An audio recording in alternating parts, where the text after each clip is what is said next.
नमस्ते बच्चों। जो आज का अपना टॉपिक है वो है कोऑर्डिनेशन कंपाउंड्स। ये टॉपिक आप +2 के अंदर भी पढ़ चुके हो कि कोऑर्डिनेशन कंपाउंड्स होते क्या हैं। वही आपके बीएससी के सेकेंड ईयर के इनऑर्गेनिक के सिलेबस में आएगी कोऑर्डिनेशन कंपाउंड होता है क्या और इसके अंदर हमें पढ़ना क्या है वो हम देखते हैं। पहले तो कोऑर्डिनेशन कंपाउंड्स सिंपल मैं एक फॉर्मूले से शो कर देता हूँ कि कोऑर्डिनेशन कंपाउंड्स होता क्या है।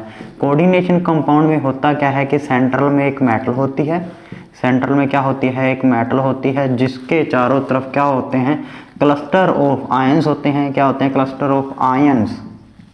और मॉलिक्यूल्स हो सकते हैं, मॉलिक्यूल्स हो सकते हैं। ठीक है, इस तरह के जो कंपाउंड्स होते हैं क्या बोलते हैं, कोऑर्डिनेशन कंपाउंड्स बोलते होते हैं। ये जो कंपाउंड्स होते हैं मेनली पाए कहाँ जाते हैं, प्लांट्स के अंदर भी मिलते हैं, एनिमल्स के अंदर भी मिलते हैं ये कंपाउंड्स। और ये जो कंपाउंड्स हैं मिनरल्स के अंदर भी पाए जाते हैं। इन कंपाउंड्स का हमारी लाइफ के अंदर भी बहुत सारे यूजेस हैं। फॉर एग्जांपल जैसे हम बात करें फोटोसिंथेसिस, फोटोसिंथेसिस जो एक प्रोसेस है जिसकी हेल्प से क्या होता है, जो प्लांट्स अपना फूड प्रिपेयर करते हैं, फूड तैयार करते हैं, उसके अंदर जो क्लोरोफिल, क्लोरोफिल एक मैक्रोमोलिक्यूल है, वो भी क्या है, कोऑर्डिनेशन कॉम्प्लेक्सेस है जिसके अंदर मेटल कौन सी होती है, मैग्नीशियम की मेटल यूज की जाती है। इसी तरह हीमोग्लोबिन भी। ठीक है, तो ये सारे के सारे क्या हैं, कोऑर्डिनेशन कॉम्प्लेक्सेस हैं जो हम हमारी डेली लाइफ में बोल सकते हैं कि यूजेस होते हैं। एक एग्जांपल से हम समझते हैं कि कोऑर्डिनेशन कंपाउंड्स बाकी जो कोवलेंट कंपाउंड्स हैं उनसे अलग कैसे है। फॉर एग्जांपल अगर मैं बात करूं कोऑर्डिनेशन कंपाउंड की, पहले हम एक एग्जांपल लेते हैं निकल क्लोराइड। निकल क्लोराइड अगर मान लो मैं इसको वाटर में डिजोल्व कर दूं, वाटर में डिजोल्व कर दूं तो वाटर में डिजोल्व होने के बाद ये किसकी प्रॉपर्टी शो करेगा, निकल्स आयन की भी शो करेगा और क्लोराइड आयन की भी शो करेगा। क्लोराइड आयन की भी प्रॉपर्टीज क्या करेगा, शो करेगा। लेकिन अगर निकल क्लोराइड है, जो निकल क्लोराइड है उसको अमोनिया के सॉल्यूशन में डाल दें तो क्या फॉर्म हो जाता है, कोऑर्डिनेशन कॉम्प्लेक्स फॉर्म हो जाता है। एक कोऑर्डिनेशन कॉम्प्लेक्स फॉर्म हो जाता है। अब जब ये कंपाउंड फॉर्म होता है, ये कोऑर्डिनेशन कंपाउंड, तो उसके सॉल्यूशन में देखा जाता है कि निकल 2 पॉजिटिव जो आयन यहाँ पर रिली था वाटर में डिसॉल्व करने के बाद अपनी कैरेक्टरिस्टिक प्रॉपर्टी को शो कर रहा था as a Ni2 positive, as a nickel 2 positive. यहाँ पे ऐसा कुछ भी नहीं होता, मीन्स जो सॉल्यूशन है उसके अंदर निकल 2 पॉजिटिव की कोई भी प्रॉपर्टी शो होती ही नहीं है। मीन्स हम ये कह सकते हैं कि सॉल्यूशन में निकल 2 पॉजिटिव है ही नहीं। क्यों नहीं है, क्योंकि निकल 2 पॉजिटिव ने किसके साथ, अमोनिया के साथ क्या कर लिया है, कोऑर्डिनेशन फॉर्म, कोऑर्डिनेशन कंपाउंड क्या कर लिया है, फॉर्म कर लिया है। कोऑर्डिनेशन कंपाउंड फॉर्म करने से पहले जो इसका कलर था वो था ग्रीन, फॉर्म होने के बाद कैसा हो जाता है, वॉयलेट सा कलर हो जाता है। ठीक है, इस वॉयलेट से कलर को क्या करते हैं, जो ये कंपाउंड बनता है कोऑर्डिनेशन कंपाउंड, इसको by the evaporation, by the evaporation जो वॉयलेट कलर के पीपीटी हैं उनको अलग कर लिया जाता है। जो वॉयलेट कलर के पीपीटी हैं उनको अलग कर लिया जाता है और जो पीपीटी हैं उनको वाटर में डिसॉल्व किया जाता है। फॉर एग्जांपल जैसे बात करें ये जो अपन ने कंपाउंड फॉर्म किया, इसको सिंपल ऐसे लिख सकते हैं, जब इसको वाटर में डिसॉल्व किया जाता है तो वाटर में देखा जाता है ना तो वाटर में डिसॉल्व करने के बाद अमोनिया के कोई कैरेक्टरिस्टिक से प्रॉपर्टी शो होती है, ना ही निकल की कैरेक्टरिस्टिक प्रॉपर्टी शो होती है। जो वाटर में डिसॉल्व करने के बाद आयन कौन से बनते हैं, वो सिर्फ ये बनते हैं। मीन्स मैं ये समझाना चाहता हूँ कि जो कोऑर्डिनेशन स्फीयर के अंदर, जो इस कोऑर्डिनेशन स्फीयर के अंदर जो आयंस है, निकल है, अमोनिया है, ये डिसॉल्व करने के बाद भी अपनी कैरेक्टरिस्टिक प्रॉपर्टी को शो नहीं करेंगे क्योंकि ये as a free ion water के अंदर नहीं रहे। ये किस में है, इस कोऑर्डिनेशन कॉम्प्लेक्स के अंदर, इस कॉम्प्लेक्स आयन के अंदर हैं। तो ये क्या करते हैं, ये अपनी आइडेंटिफिकेशन, जो इसकी रिएक्शंस वगैरह हैं, जो इसकी प्रॉपर्टीज है एज ए निकल आयन या एज ए अमोनिया, वो शो नहीं करेंगे।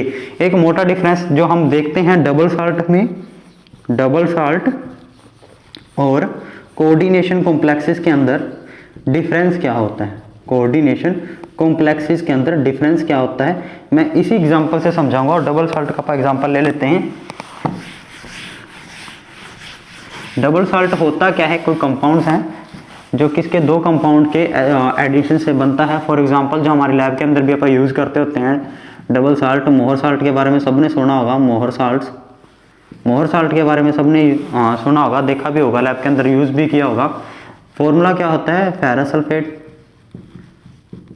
अमोनियम सल्फेट, और 6 मॉलिक्यूल ऑफ वाटर। जब इस कंपाउंड को वाटर में डिसोल्व किया जाता है तो सारे जो आयंस हैं, जो यहाँ पे लगभग सबके सब आयन हैं, वो क्या करते हैं, अलग अलग हो जाते हैं और क्या करते हैं, अपनी कैरेक्टरिस्टिक प्रॉपर्टीज को क्या करते हैं, शो करते हैं।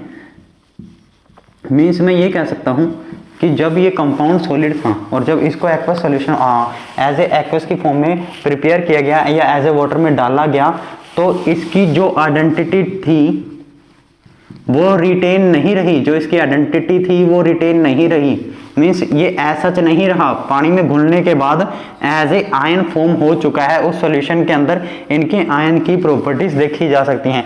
लेकिन अगर मैं कोऑर्डिनेशन कंपाउंड की बात करूं तो जब इसको वाटर में मिलाया जाता है तो ये नहीं है कि निकल अलग हो जाएगा, अमोनिया अलग हो जाएगा, इन सबकी कैरेक्टरिस्टिक्स प्रॉपर्टी शो होने लग जाएगी। ये एज सच रहेगा, ठीक है, आफ्टर फॉर्मिंग, एज सच रहेगा after forming aqueous solution, after forming aqueous solution. जब इसको पानी में मिला देंगे, इसका एक्वस सॉल्यूशन फॉर्म कर लेंगे तो इसकी आइडेंटिटी एज सच रहेगी जैसे रिएक्शन में लिखा भी हुआ है। तो ये एक बहुत ही साधारण सा डिफरेंस है किसमें, डबल सॉल्ट और अपने कोऑर्डिनेशन कंपाउंड्स के अंदर।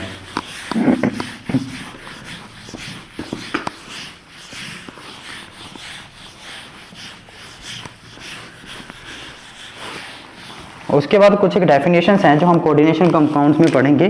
पहले कॉम्प्लेक्स आयन होता क्या है, एक ही एग्जांपल का यूज करते हैं, उसी से सबको देख लेते हैं। यही अपन ने एग्जांपल सबसे पहले स्टडी किया है 2 पॉजिटिव, तो इसको क्या बोलेंगे, कॉम्प्लेक्स आयन बोलेंगे, कॉम्प्लेक्स आयन। जो दूसरी डेफिनेशन या वर्ड यूज किया जाता है कि मेटल आयन क्या होता है, मेटल आयन और लिगेंड्स क्या होते हैं, लिगेंड्स क्या होते हैं।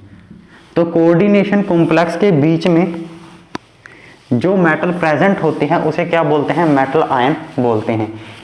और जो मेटल आयन से अदर मॉलिक्यूल या एटम्स जुड़े होते हैं बाय द कोऑर्डिनेट बॉन्ड, उन्हें क्या बोलते हैं, लिगेंड्स बोलते हैं। फॉर एग्जांपल जैसे इस कंपाउंड में अमोनिया है, तो अमोनिया यहाँ पे क्या है, लिगेंड्स है। लिगेंड्स क्या होते हैं, या तो लिगेंड्स न्यूट्रल होंगे या लिगेंड्स कैसे होंगे, या लिगेंड्स कैसे होंगे, एनायनिक होंगे।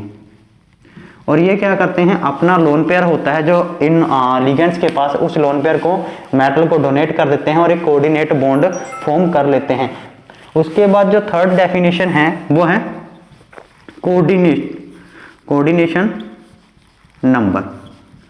तो जितने नंबर ऑफ लिगेंड्स मेटल के साथ लगे हुए होते हैं उन्हें क्या बोलते हैं, कोऑर्डिनेशन नंबर बोलते हैं। फॉर एग्जांपल जैसे अमोनिया के मॉलिक्यूल 6 लगे हुए हैं निकल के साथ, तो यहाँ पे जो कोऑर्डिनेशन नंबर है मेटल का है वो कितना है, 6 कोऑर्डिनेशन नंबर है। एक और बात यहाँ जो मैं बताने भूल गया कि लिगेंड्स की टाइप कितनी होती है, लिगेंड्स कितनी टाइप्स के होते हैं। एक तो यूज होता है unidentate ligand, unidentate ligand, bidentate, दूसरा कौन सा है, बाइडेंटेट लिगेंड,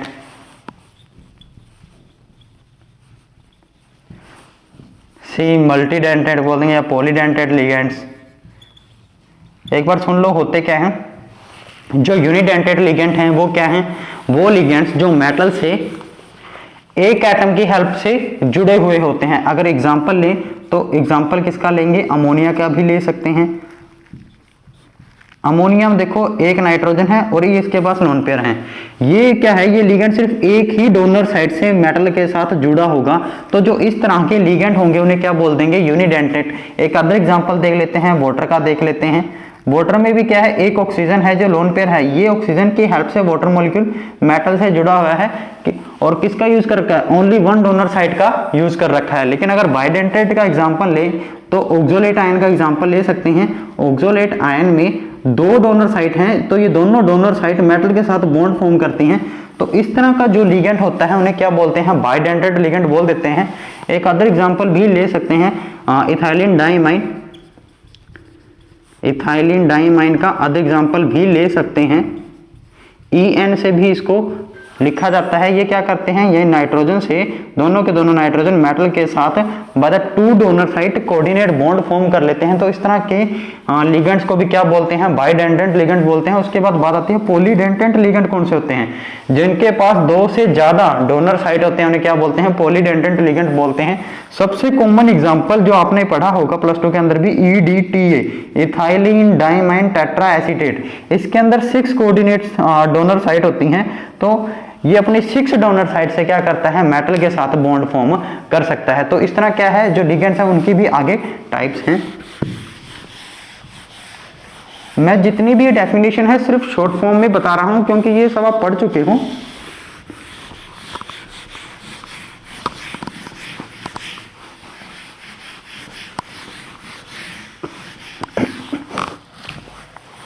उसके बाद कॉम्प्लेक्स के चार्ज की बात आती है। कॉम्प्लेक्स चार्ज क्या होता है,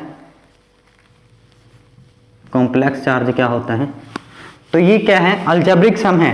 किसका, अलजेब्रिक सम है, अलजेब्रिक सम ऑफ चार्ज, किसके ऊपर, charge on metal, charge on metal M and charge on ligands.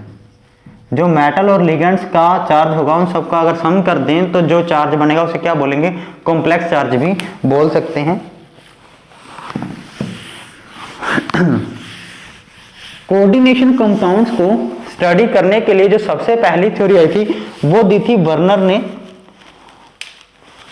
Werner ने ये थ्योरी 1893 के अंदर दी थी। इससे पहले भी काफी सारी रिसर्च वगैरह चल रही थी भी कोऑर्डिनेशन कंपाउंड्स होते क्या हैं, लेकिन जो सबसे पहली थ्योरी आई थी वो किसने दी थी, वर्नर ने दी थी ये थ्योरी 1893। और अप्रोक्सीमेट 90s के अंदर वर्नर को नोबेल प्राइज भी मिला था अपनी इस थ्योरी के लिए। तो इस थ्योरी के जो कुछ एक इंपॉर्टेंट पोस्टुलेट्स हैं वो अपन डिस्कस कर लेते हैं। Important postulates of Werner theory, postulates. तो सबसे पहला पोस्टुलेट्स क्या है, जो वर्नर ने ये माना था कि जो कोऑर्डिनेशन कंपाउंड्स हैं उनके अंदर 2 तरह की वैलेंसीज होती हैं, 2 टाइप ऑफ वैलेंसीज होती हैं। पहली टाइप की वैलेंसी को क्या बोलते हैं, प्राइमरी वैलेंसी। सेकंड टाइप को वैलेंसी को क्या बोलते हैं, सेकेंडरी वैलेंसी, सेकेंडरी वैलेंसी। ये जो प्राइमरी वैलेंसी है इसको अगर हम अपनी मॉडर्न टेक्निक से देखें, जो अब CFSE वगैरह चल रही है या मेटल लिगेंड थ्योरी चल रही है, तो जो प्राइमरी वैलेंसी है वो रिलेटेड होती थी ऑक्सीडेशन स्टेट के साथ, और जो सेकेंडरी वैलेंसी रिलेटेड होती थी वो होती थी कोऑर्डिनेशन नंबर के साथ। जो दूसरा पोस्टुलेट वो ये है कि हर एक मेटल का every metal have a fixed number of secondary valency. मतलब क्या हुआ कि हर एक मेटल का एक फिक्स नंबर होता है सेकेंडरी वैलेंसी का, मींस हर एक का फिक्स नंबर होता है कोऑर्डिनेशन नंबर का। कोऑर्डिनेशन मींस अपन ये बोल देते हैं, फॉर एग्जांपल क्रोमियम की बात करें तो उसका फिक्स नंबर होगा कि ये 6 कोऑर्डिनेशन का जो कोऑर्डिनेटेड कॉम्प्लेक्स होगा वो इसका ज्यादा स्टेबल होगा, या ज्यादा अमाउंट के अंदर वही बनता है, ज्यादा स्टेबल प्रोडक्ट वही होता है। तो मैं ये कह सकता हूं कि हर एक मेटल का एक फिक्स नंबर होता है सेकेंडरी वैलेंसी का। जो थर्ड पॉइंट है, जो मेटल आयन है जो कोऑर्डिनेशन कॉम्प्लेक्स के अंदर, कोऑर्डिनेशन कॉम्प्लेक्स का अपन एग्जांपल स्टडी किया था ना, निकल के साथ मैंने 6 मॉलिक्यूल्स ऑफ अमोनिया के जोड़ रखे थे और 2+ का चार्ज था ऊपर। तो जो मेटल होती है जैसे निकल है, वो मेटल क्या होती है, दोनों की दोनों वैलेंसीज को, जो उसकी प्राइमरी वैलेंसी है Pv और जो सेकेंडरी वैलेंसी है, दोनों को क्या करती है, दोनों को ये सेटिस्फाई करती है, दोनों इस पे एप्लीकेबल होती हैं। इसमें प्राइमरी वैलेंसी भी अप्लाई हो सकती है, इस पे सेकेंडरी वैलेंसी भी अप्लाई हो सकती है। और जो लिगेंड्स होते हैं वो सेकेंडरी वैलेंसी को फॉलो करते होते हैं। सेकेंडरी वैलेंसी से हमें पता चलता है लिगेंड्स क्या होते हैं, क्योंकि सेकेंडरी वैलेंसी क्या है, कोऑर्डिनेशन नंबर से अटैच है। और मैं ये भी कह सकता हूं कि सेकेंडरी वैलेंसी को कौन फॉलो करते हैं, या तो न्यूट्रल एटम, क्योंकि जो लिगेंड्स है वो न्यूट्रल भी हो सकते हैं, न्यूट्रल एटम, या फिर एनायनिक मॉलिक्यूल्स जिन पे नेगेटिव चार्ज हो। जो फोर्थ पॉइंट है वो ये है कि जो प्राइमरी वैलेंसी है वो क्या होती है, नॉन डायरेक्शनल होती है। नेचर के अंदर कैसी होती है, नॉन डायरेक्शनल होती है। जो अपनी प्राइमरी वैलेंसी है वो कैसी होती है, नॉन डायरेक्शनल इन नेचर, और जो अपनी सेकेंडरी वैलेंसी है वो क्या होती है, डायरेक्शनल होती है इन नेचर्स के अंदर। फॉर एग्जांपल जैसे मैं बता भी सकता हूँ कि कैसे ये डायरेक्शनल होती है और कैसे नहीं होती। एक बार ऊपर की तरफ लिखते हैं हिसाब से। जो अपनी प्राइमरी वैलेंसी है वो क्या होती है, डायरेक्शनल होती है, डायरेक्शनल होती है नेचर के अंदर। और जो सेकेंडरी वैलेंसी है नॉन डायरेक्शनल होती है प्राइमरी वैलेंसी, और जो सेकेंडरी वैलेंसी है वो कैसी होती है, डायरेक्शनल होती है। डायरेक्शनल का मतलब क्या है, वो हमें ज्योमेट्री के बारे में बता सकती है, सिंपल सी बात है। और आपने +2 के अंदर पढ़ा भी होगा कि जो ज्योमेट्री है वो हमें कैसे पता चलती है। अभी मैंने एग्जांपल स्टडी किया था, देखा था अपने निकल के साथ मैंने 6 मॉलिक्यूल्स ऑफ अमोनिया लगा रखे थे। तो अमोनिया के 6 मॉलिक्यूल है, कोऑर्डिनेशन नंबर कितना है, 6 है। तो सिंपल सी बात है, इसकी जो ज्योमेट्री होगी ऑक्टाहेड्रल होगी। मींस क्या, उसका कोऑर्डिनेशन नंबर क्या बता रहा था, उसकी ज्योमेट्री बता रहा था। और सेकेंडरी वैलेंसी क्या होती है, क्या एक तरह का कोऑर्डिनेशन नंबर ही होता है ना मॉडर्न थ्योरी के अकॉर्डिंग। तो सेकेंडरी वैलेंसी कोऑर्डिनेशन नंबर है और कोऑर्डिनेशन नंबर हमें ज्योमेट्री बताता है। तो मैं ये बोल सकता हूँ ना, जो सेकेंडरी वैलेंसी है वो हमें कंपाउंड की ज्योमेट्री बताती है, इसलिए ये क्या होती है, डायरेक्शनल होती है इन नेचर। प्राइमरी वैलेंसी क्या है, ऑक्सीडेशन स्टेट है, तो इसकी कोई भी डायरेक्शन नहीं होती, किसकी, प्राइमरी वैलेंसी की कोई भी डायरेक्शन पॉसिबल नहीं है। अब जो बर्नर थ्योरी है हम उसको एक एग्जांपल से देखते हैं कि बर्नर थ्योरी ने बताया क्या था। एक एग्जांपल लेके चलते हैं। जैसे एग्जांपल है cobalt Cl3 6 molecule of ammonia, ये पहला। अब यहां पे एक बार ध्यान से सुनना, जो कोऑर्डिनेशन नंबर है वो क्या है, 6 है। जो चार्ज है कॉम्प्लेक्स के ऊपर वो क्या है, +3 है। अब कोऑर्डिनेशन नंबर क्या है, 6 है। तो मैं अगर बात करूं तो इसकी सेकेंडरी वैलेंसी कितनी होगी, 6 होगी। और सेकेंडरी वैलेंसी हमें क्या बताती है, ज्योमेट्री बताती है। तो इसकी सेकेंडरी वैलेंसी 6 है, तो इसकी ज्योमेट्री क्या होगी, ऑक्टाहेड्रल। तो बना लेते हैं कोबाल्ट सेंटर के अंदर। ये मैंने 6 मॉलिक्यूल अमोनिया के लगा दिए हैं।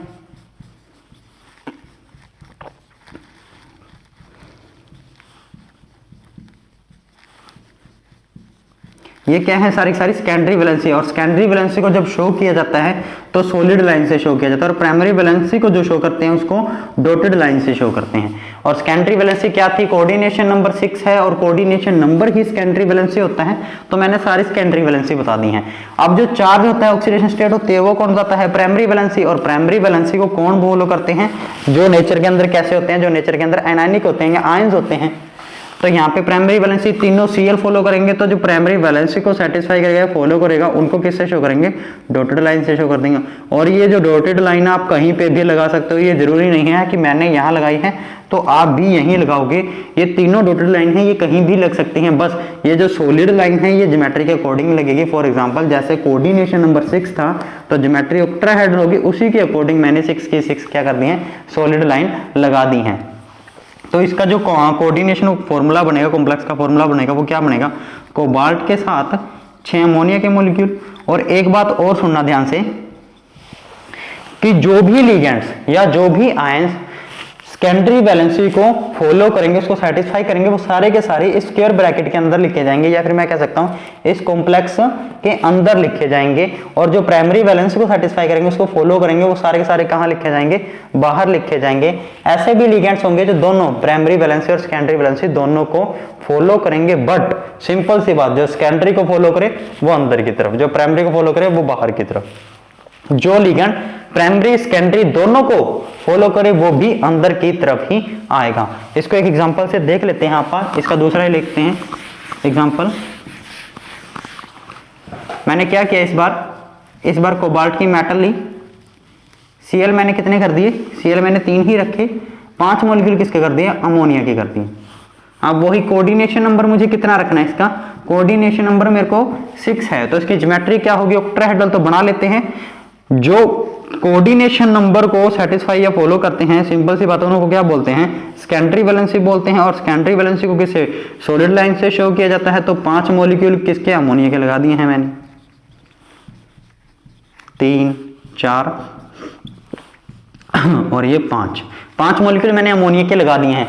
अब जो एक पोजीशन बचती है जो सेकेंडरी वैलेंसी को फॉलो करेंगे वो कौन है, जो सेकेंडरी वैलेंसी जिसके लिए अप्लाई होगी, किसके लिए, एक क्लोरो के लिए भी सेकेंडरी वैलेंसी अप्लाई होगी, तो यहाँ पे क्या कर देंगे, Cl लगा देंगे। अब जो ये Cl है, ये जो आयन है, ये प्राइमरी और सेकेंडरी दोनों को कर रहा है, क्योंकि ये अपना जो ऑक्सीडेशन स्टेट के अंदर भी क्या करेगा, अपना योगदान देगा, अपना हिस्सा देगा ये, ठीक है, क्योंकि आयन है तो ये प्राइमरी वैलेंसी को भी फॉलो कर रहा है और ज्योमेट्री के अंदर आ रहा है तो इसलिए सेकेंडरी को भी कर रहा है, तो इसको सॉलिड और डॉटेड लाइन दोनों से शो कर देते हैं। अब बाकी जो दो Cl बचे हैं वो ओनली प्राइमरी को कर रहे हैं, तो इसलिए क्या बोल देंगे, इसको डॉटेड लाइन से शो कर देंगे। तो इसका जो कॉम्प्लेक्स का फॉर्मूला बनेगा वो देखना एक बार, पांचों अमोनिया सेकेंडरी को फॉलो कर रहे तो ब्रैकेट के अंदर, छठा जो क्लोरीन है या क्लोरो है वो भी सेकेंडरी को फॉलो कर रहा है तो ये भी अंदर, और बचे हुए जो ओनली प्राइमरी के हैं वो क्या है, बाहर है। इसी तरह अगर मैं बात करूं थर्ड एग्जांपल नहीं, अगर अपना Cl3, अब केवल मैंने 4 मॉलिक्यूल ले लिए हैं अमोनिया के, तो सिंपल यहाँ पे क्या हुआ, एक Cl और आ जाएगा, यहाँ से एक Cl गायब। एक बार बना देता हूँ मैं सीधा ही, कोऑर्डिनेशन नंबर मेरे को क्या रखना है, 6 रखना है। 4 मैंने अमोनिया के मॉलिक्यूल लगा दिए हैं, NH3 NH3 NH3 NH3। अब ये जो दो पोजीशन खाली पड़ी हैं यहाँ पे Cl आएंगे, और ये जो Cl हैं ये प्राइमरी सेकेंडरी दोनों को फॉलो कर रहे हैं, इसलिए डॉटेड प्लस सॉलिड, और जो एक बच के उसको किसके, अकेले डॉटेड से। तो इसका जो फॉर्मूला होगा क्या होगा, कोबाल्ट 4 अमोनिया के मॉलिक्यूल और प्लस में 2 Cl के और Cl बाहर। तो इसी तरह एक और देख सकते हो आप, अगर खुद ट्राई करो तो कोबाल्ट Cl3 और 3 अमोनिया, तो आप देखना कि सारे के सारे Cl सेकेंडरी को फॉलो करेंगे, प्राइमरी प्लस सेकेंडरी को, और सारे अमोनिया तो पहले से सेकेंडरी, क्योंकि कोऑर्डिनेशन नंबर में अपना हिस्सा दे रहे हैं, तो क्या होगा, उसको सॉलिड और डॉटेड लाइन सबसे शो कर देंगे। अब इस थ्योरी का कुछ एक्सपेरिमेंटल प्रूफ भी थे इस थ्योरी के, कि वर्नर थ्योरी ने जो बताया उसने सही बताया, उसके लिए एक्सपेरिमेंटल प्रूफ किया गया, और वो प्रूफ भी देख लेते हैं यहाँ पे एक बार। जो सबसे पहला था वो था आयंस को, अगर आप देखें, आयंस को देखें तो जो अभी अपन एग्जांपल पढ़ा वो क्या था, देखो, cobalt Cl3 6 molecule of ammonia. तो इसका जो कोऑर्डिनेशन कॉम्प्लेक्स का फॉर्मूला बना था according to Werner theory, cobalt 6 ammonia के मॉलिक्यूल और बाहर Cl3। अब ये देखना था कि बाहर क्या पक्का ही Cl3 है, तो इसको क्या किया, सिल्वर नाइट्रेट के साथ रिएक्शन करवा दी गई। जब इसकी सिल्वर नाइट्रेट के साथ रिएक्शन करवाई तो 3 मोल्स ऑफ क्या हुए, AgCl फॉर्म हुए। जब ये 3 मोल्स ऑफ AgCl फॉर्म हुए तो इससे क्लियर हो गया कि कोऑर्डिनेशन कंपाउंड्स के बाहर कितने Cl थे, 3 Cl नेगेटिव थे। तो इसका मतलब ये जो आयंस है, या जो अपन ने जो ये देखा है सिल्वर नाइट्रेट का रिएक्शन करवाई है, ये किसको, ये बता रहा है कि जो वर्नर ने ज्योमेट्री या कोऑर्डिनेशन कॉम्प्लेक्स बताया था वो बिल्कुल सही बताया था। इसी तरह अगर सेकंड देखें आप, इसकी मोलर कंडक्टेंस या सिंपल इसकी कंडक्टेंस देख के भी, कि अगर आप कंडक्टेंस देखें तो कंडक्टेंस से भी क्या पता चल जाएगा, जितने ज्यादा आयन होंगे उतनी ज्यादा कंडक्टेंस होगी, और कंडक्टेंस को देख के भी हम ये बता सकते हैं कि इस कोऑर्डिनेशन कॉम्प्लेक्स के बाहर कितने आयन हैं, 2 Cl हैं या 3 Cl हैं। तो ये कुछ प्रूफ थे वर्नर थ्योरी के, जो वर्नर थ्योरी को क्या कर रहे थे, प्रूव कर रहे थे, उसके पोस्टुलेट्स को जो उसने बताया वो लगभग ठीक था। अब उसके बाद जो बात आती है ज्योमेट्रीज की बात आती है, वर्नर थ्योरी ने क्या किया था, ज्योमेट्रीज के बारे में बताया था। एक बार उसको थोड़ा सा देख लेते हैं कि ज्योमेट्रीज के बारे में कैसे बताया था वर्नर ने। वर्नर थ्योरी, देखो जो वर्नर थ्योरी आई थी 1893 के अंदर आई थी। उस टाइम ना तो एक्सरे होता था और ना ही अदर कोई स्पेक्ट्रोस्कोपिक टेक्निक होती थी। मींस जो ज्योमेट्री निकाली जाती थी वो only basis of theoretical base पे क्या निकाली जाती थी, ज्योमेट्री निकाली जाती थी। अब जो कोऑर्डिनेशन नंबर 6 है किसी कंपाउंड का, तो उसकी 3 तरह की ज्योमेट्री पॉसिबल है। पहली तो क्या, प्लेनर, पहली क्या प्लेनर, सेकंड क्या ट्राइगोनल प्रिज्मेटिक, थर्ड क्या ऑक्टाहेड्रल। ऑक्टाहेड्रल। अब ये जो तीन तरह की ज्योमेट्री है, पहले प्लेनर के देखेंगे कितने आइसोमर पॉसिबल हैं, तो इसके देखेंगे 3 आइसोमर पॉसिबल हैं। ट्राइगोनल प्रिज्मेटिक के देखेंगे 3 आइसोमर पॉसिबल, ऑक्टाहेड्रल के 2 आइसोमर पॉसिबल हैं। ये क्या था, जब कोऑर्डिनेशन नंबर कितना है 6 है तो उसकी कितनी ज्योमेट्री पॉसिबल हैं और उन सब ज्योमेट्रीज के कितने कितने आइसोमर पॉसिबल हैं। अब आप देखते हैं कि वर्नर ने कैसे बताया कि किसी कोऑर्डिनेशन कॉम्प्लेक्स की ज्योमेट्री क्या होगी। फॉर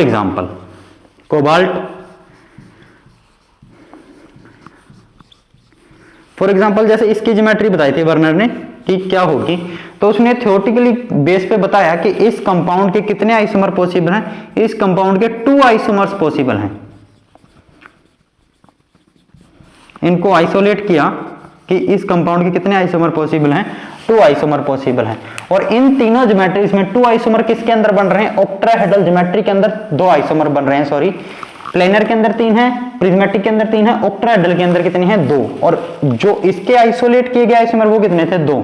तो इसकी जो ज्योमेट्री होगी अगर इन तीनों में से देखें तो इस कंपाउंड की ज्योमेट्री क्या होगी, ऑक्टाहेड्रल होगी।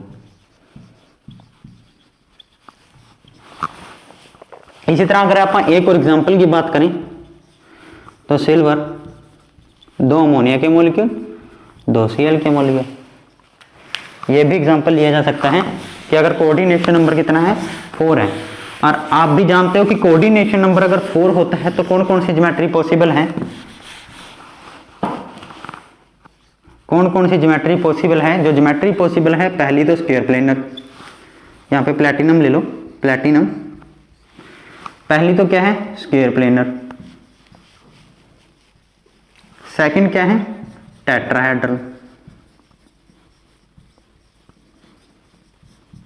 अब इनके कितने कितने आइसोमर पॉसिबल हैं। स्क्वायर प्लेनर का सबको पता है कि इसमें 2 तरह के बनते हैं, एक तो बनता है सिस, एक बनता है ट्रांस।